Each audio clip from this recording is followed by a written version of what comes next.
You ask Tiger to solve. This deals with linear equations with one unknown. The final result is w equals 3. Let's solve it step by step.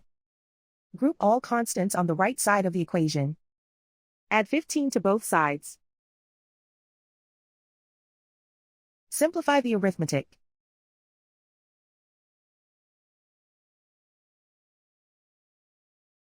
Isolate the w. Divide both sides by 5. Simplify the fraction. Find the greatest common factor of the numerator and denominator. Factor out and cancel the greatest common factor. And so the final result is w equals 3.